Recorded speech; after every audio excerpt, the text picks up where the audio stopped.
क्या लग रहा है ये जो सीट है, कई सारे लोग ये कह रहे हैं कि राजद ये सीट छोड़ रही है इस बार माले के खाता में। आपको क्या लग रहा है, क्या है? जैसे बताया कि सिवान में राजनीति होती है तो शहाबुद्दीन परिवार, और न्यूज में अगर व्यू चाहिए तो मोहम्मद शहाबुद्दीन परिवार, चाहे हैना साहब हो चाहे लोग काफी सेंसियर हैं, आज इंतजार कर रहे हैं कि आखिर किस दल से कौन चुनाव लड़ेगा। वैसी परिस्थिति में आप एक फेक न्यूज लेके चले आ रहे हैं कि राजद से चुनाव। अच्छा, तो सरफराज जी आप देखे होंगे कि खबर डिलीट भी हो गया है, बहुत सारे जो न्यूज चैनल चला है, तो आखिर हम वो खबर चलाएं क्योंकि खबर चला के फोन आया था कि अरे सचिन भाई देखिए ना, एक खबर चल रहा था एक चैनल पे कि हैना साहब राजद से के उम्मीदवार होंगी। हम बोले ठीक है चलने दीजिए। फिर कुछ देर बाद सचिन भाई देखिए ना, वो खबर डिलीट हो गया। हम बोले पता नहीं, अब तो वही पत्रकार बताएंगे कि खबर चला के डिलीट। अब ओम प्रकाश यादव कह रहे कि हम निर्दलीय चुनाव लड़ेंगे, तो एक उम्मीदवार ओम प्रकाश यादव हो गए, हैना साहब हो गए। सरफराज भाई ओम प्रकाश यादव जी के बारे में जान लीजिए कि जो कहते हैं हो सकता है कि भाजपा के कुछ कैडर वोट भी इनके साथ है। ओम प्रकाश क्योंकि सांसद दो बार रहे हैं और उनका भी दोस्त ओम प्रकाश यादव इन दो कारनामा करके दिखाया था जो आज तक सिवान में कुछ सोच भी नहीं। BA, BCom, BSc, MA, MCom करें विश्व की सबसे बड़ी यूनिवर्सिटी इग्नू से। सॉल्व असाइनमेंट्स और गाइड बुक्स प्राप्त करें। संपर्क करें Mahakal computers, DAV PG college के पास, पंच मंदिरा मोड़ से दाहिने, सिवान। सरदर्द, मिर्गी, नशा, भूलने की बीमारी, अत्यधिक गुस्सा आना, घबराहट एवं नस की समस्याओं से अगर आप भी हैं परेशान तो मिलिए शहर के मशहूर साइकाट्रिस्ट डॉक्टर पंकज कुमार गुप्ता से। हमारा पता है डॉक्टर रामाजी चौधरी से 100 कदम पूरब, doctors colony Bahadiya road, Siwan. संपर्क नंबर 85 399 43 151। नमस्कार, स्वागत है आप सभी का न्यूज इंडिया तक पे। और इस वक्त हमारे साथ स्टूडियो में सिवान के जाने माने पत्रकार सचिन जी मौजूद हैं, जो कि बिहार न्यूज एक्सप्रेस से हैं। आपको बता दें कि सचिन जी से आज हम लोग बात करेंगे सिवान की राजनीति पर। सिवान के राजनीति में इन दिनों लगातार लोग चौक चौराहों पे हैं, चाहे चाय पी रहे हैं, चाय के चुस्की के साथ सबके दिमाग में एक ही बात चल रहा है कि आखिर सिवान से कौन लोग होंगे जो इस बार उम्मीदवार होंगे। क्योंकि आपको बता दें कि हैना साहब जो हैं पूर्व सांसद डॉक्टर मोहम्मद शहाबुद्दीन की पत्नी, उन्होंने पहले ही ऐलान कर दिया है कि वो निर्दलीय के रूप में चुनाव लड़ेंगी। और कल जब टिकट की घोषणा हो रहा था तो ये जो सीट है जदयू निर्दलीय, आपको बता दें कि जदयू के खाते में चला गया सिवान का सीट। उसके बाद ओम प्रकाश यादव ने निर्दलीय के रूप में चुनाव लड़ने का ऐलान कर दिया है। इन तमाम मुद्दों पर बातचीत करेंगे। उसके बीच आप बता दें सचिन जी, खबर ये भी चलाया जा रहा था कि आरजेडी से चुनाव मैडम लड़ेंगे। हालांकि लगातार हैना साहब ये कह रहे हैं कि मैं निर्दलीय के रूप में लड़ूंगी। बिल्कुल, आज सुबह से जब हम लोग उठे तो देखे कि ऑफिस वगैरह आए तो देखे कि ये खबर लगातार कुछ मीडिया कर्मियों के द्वारा चला जाए, जो सरासर फेक है। कहीं से भी इस तरह की कोई बयानबाजी नहीं। जिस तरह से देखा जाए सिवान में जो राजनीति होती है मोहम्मद शहाबुद्दीन के नाम पे होती है, उसी तरह कुछ मीडिया कर्मियों का धंधा भी हैना साहब परिवार से ही चलता है। जब तक हैना साहब का नाम नहीं लेंगे तब तक उनका धंधा चलेगा नहीं। और हर खबर में हैना साहब हैना साहब हैना साहब। तो मतलब क्यों ऐसा खबर चला रहे हैं? बस खबर की व्यू बढ़ाने के लिए। जैसे बताया कि सिवान में राजनीति होती है तो शहाबुद्दीन परिवार, और न्यूज में अगर व्यू चाहिए तो मोहम्मद शहाबुद्दीन परिवार, चाहे हैना साहब हो चाहे कोई हो। खबरें तो दिग्भ्रमित करने वाली खबरें हैं। और आप देखिए लोग काफी सेंसियर हैं, आज इंतजार कर रहे हैं कि आखिर किस दल से कौन चुनाव लड़ेगा। वैसी परिस्थिति में आप एक फेक न्यूज लेके चले आ रहे हैं कि राजद से चुनाव। अच्छा, तो सरफराज जी आप देखे होंगे कि खबर डिलीट भी हो गया है, बहुत सारे जो न्यूज चैनल चला है, तो आखिर हम वो खबर चलाएं क्योंकि खबर चला के डिलीट कराए। आप भी खबर चलाते हैं, हम भी चलाते हैं। जब तक ऑथेंटिक नहीं होता है तब तक हम लोग खबर नहीं चलाते हैं। तो हैना साहब भाई राजद से लड़ेगी, कहाँ तुमको बयान दे दिए बताओ, किसने बयान दे दिया ये बताओ, तो कुछ है ही नहीं। तो अभी बस बयान हमने चलाया है, आज फिर से हम लोग चलाना पड़ा है।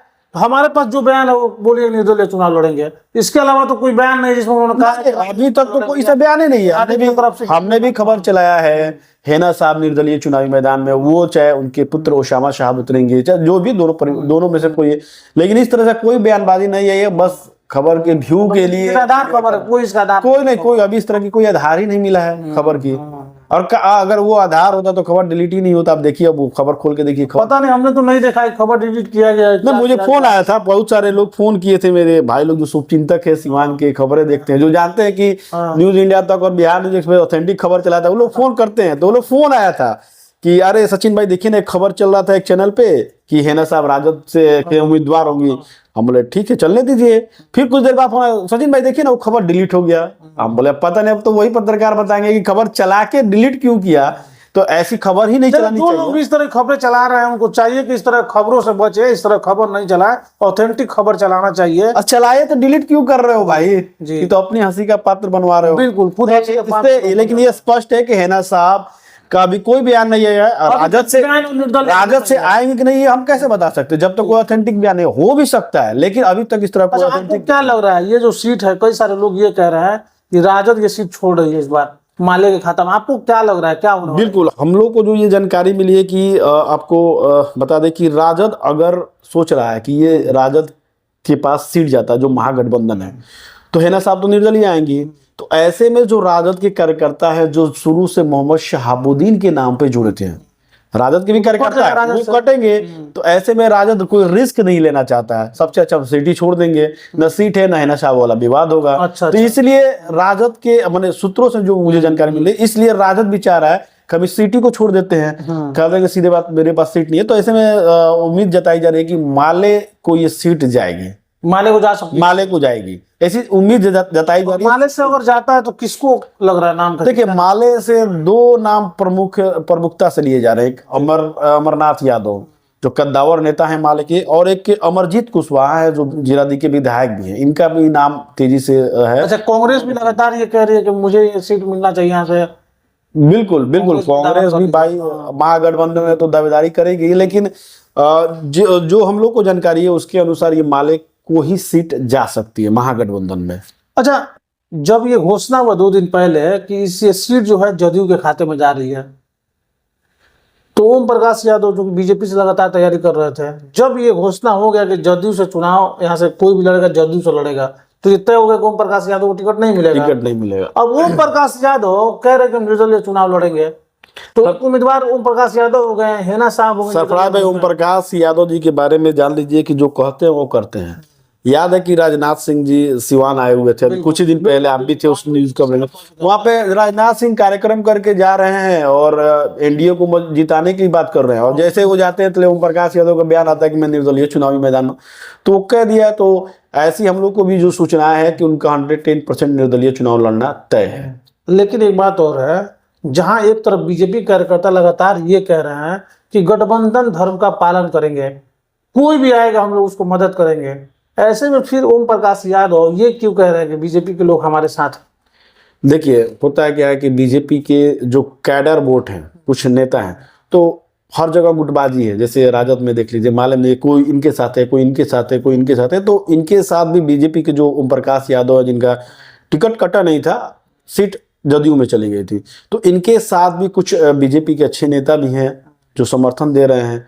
तो इनका यही कहना है कि बीजेपी मेरे साथ है, और इनका साफ तौर पे कहना है कि नरेंद्र मोदी के जब नाम पे वोट पड़ रहा है तो भाजपा को सीट दीजिए, इनका कहना है। बिल्कुल, हाँ, ओम प्रकाश और जदयू को जाएगा। ये कह रहा है कि भाजपा से कोई भी चुनाव लड़ेगा तो मैं समर्थन करूंगा।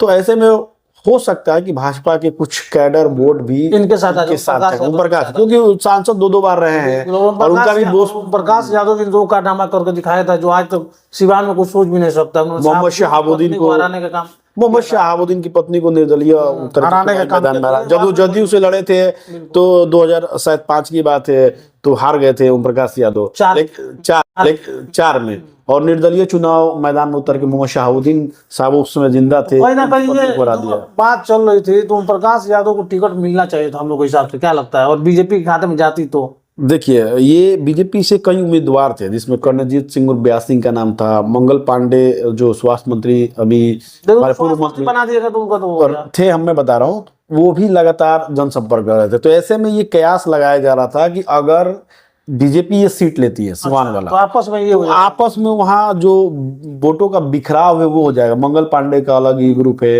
ब्यास सिंह के अलग समर्थक है, ओम प्रकाश यादव, तो इस तरह से ये ऐसा संभावनाएं थी कि बीजेपी यहाँ बिखर सकती है, आपस में गुटबाजी होने लगी। इसलिए सीधा आपको पहले बताया कि राजद भी वही कर रहा है, भी सकती है, सीधा है कि आप सीट छोड़ दो, दूसरे को दे दो, हो गया खत्म। बिखर तो भी सकती है, क्योंकि कविता सिंह यहाँ से सिटिंग सांसद थी, उनका भी टिकट काटने के बाद अभी सीटिंग सांसद है वही। अब तो लगभग मतलब समझ लीजिए कि अब तो आचार संहिता लग गया। हाँ। तो एक बात बताइए आप, कविता सिंह का जब टिकट कट गया तो कहीं ना कहीं ये भी मतलब कविता सिंह का टिकट कटा नहीं है, मतलब कटने ऑथेंटिक हम लोग के पास कोई बयान नहीं है, मतलब कटने ये चर्चा है। देखिए, चर्चा तो रमेश सिंह कुशवाहा का भी है, बिल्कुल। अब वो जीरादेई से पूर्व विधायक रहे हैं, लेकिन अभी उपेंद्र कुशवाहा की पार्टी में प्रदेश अध्यक्ष है, तो उनका भी चर्चा था। लेकिन ऐसा कुछ नहीं है, अभी जब तक वहां से ऑथेंटिक कोई लेटर जारी नहीं होता है, टिकट जारी, तब तक हम नहीं कर सकते। और लेकिन अगर टिकट कट जाता है तो कहीं ना कहीं उसका खामियाजा तो दूसरे जो उम्मीदवार को मिलता है उसको भी तो उठाना पड़ेगा। देखिए ये लोग तो साथ, हमको नहीं लग रहा उस तरह से साथ देंगे फिर। देखिए पूरे देश में देखा जाए तो एक तरह से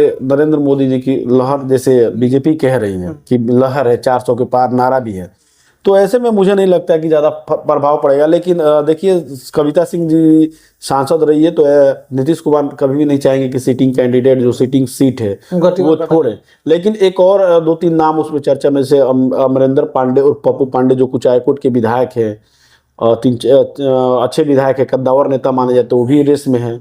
आपको राम सेवक सिंह भी रेस में है। तो देखिए अब जब तक जो पटना की टीम है, नीतीश कुमार की टीम है, जब तक कैबिनेट टीम इस पर मुहर नहीं लगाती तब तक ये नहीं कहा जा सकता है कि अच्छा, क्या इस तरह की परिस्थिति बन सकती है क्या कि मान लीजिए जदयू से कविता सिंह का टिकट कटे और राजद उनको टिकट दे दे?